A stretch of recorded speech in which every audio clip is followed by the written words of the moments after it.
What's up, ladies and germs? Welcome back to another edition of Trump Watch. I'm your host, Mad Dog.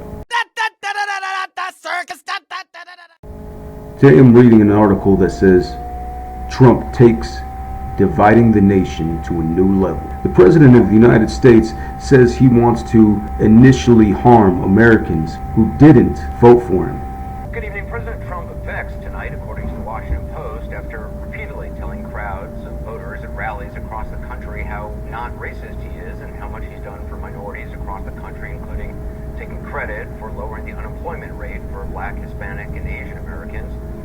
For no reason other than retribution. We have never seen anything like this in our lifetimes. The president finds himself with a problem. People think he's racist. As an elusive bipartisanship might be, politics in both parties will tell you that national unity is something we should always strive for. The majority of them, 51%, according to the latest Quinnipiac poll, and that's from 2 weeks ago. And this angers the president. According to the Washington Post, quote, President Trump considers himself a branding wizard, but he's vexed by a branding crisis of his own, how to shed the label of racist. Particularly in the country with as much diversity as we have. Not to mention one that fought a civil war. Division always a threat and potential hindrance. Those moments where the country seemed to think and act as one, like World War II, offer lessons in that we can accomplish when we are unified.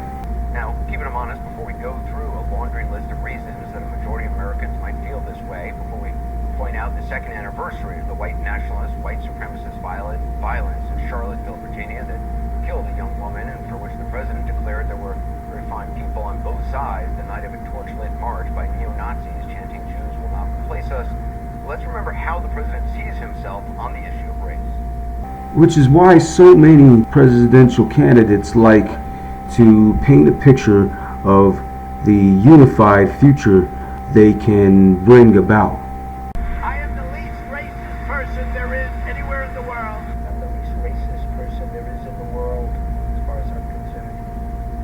And before, while, and since he's run for president, and this is the reason, according to a presidential advisor who spoke to the Washington Post, and I'm quoting, the president views the characterization largely through the lens of politics, said one close advisor who spoke of the condition of anonymity to share private conversations, explaining that Trump feels the charges of racism are just another attempt to discredit him. No matter how many of their predecessors failed at the attempt, Barack Obama said that he wanted to unify the country, as did George W. Bush, as did Bill Clinton. There are complex reasons why none of them could, but we still want presidents to keep alive the hope that it might be possible. We certainly want not to try to make our division worse, and most of all, we want them to act in the best interest of Americans. But that has never been Donald Trump's thing. Not unlike, he believes, the more than a dozen women who have accused him of sexual misconduct or the investigation into Russian election interference. In other words, according to this unnamed aide, the president is just as innocent of racism as of sexual misconduct.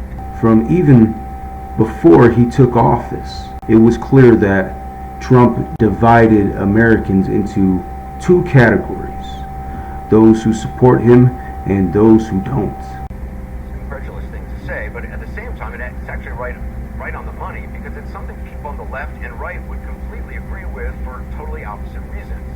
But it also fits the worldview of this president when it comes to facts, inconsistent with the image that he wants you to see.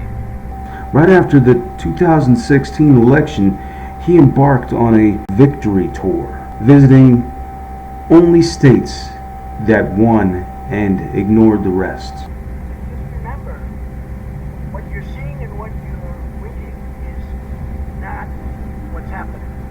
It was an earlier indication that his petty vindictiveness and inability to tolerate a slight would be a key feature to his presidency. That was the president a year ago on criticisms of his handling of the economy, but it is a fair summation explanation of his attitude toward any criticism, particularly when it comes to his actions and rhetoric involving people who aren't white. It's a pretty lengthy article, but you get the picture. And even on an interview, he even said that before he took office, that the country was already divided. Let me know what you think about that. That's when he tells 4 congresswomen of color to, quote, go back to where they came from, even though they're Americans, and 3 are from the United States. That, he says, isn't racist. And to call the black majority district in Baltimore of Congressman Elijah Cummings a, quote, disgusting rat and rodent-infested mess, that too is not racist, according to the president. That when he fans flames of birtherism or attacks the judge trying to make a case for Trump University over his Mexican heritage and says he can't be unbiased, or takes out newspaper ads in 1989 demanding the reinstatement of the death penalty for 5 black youths who it turns out were wrongly convicted of rape, and then to never apologize for doing so, none of that is racist according to the president. Like this video and subscribe to my page. Peace.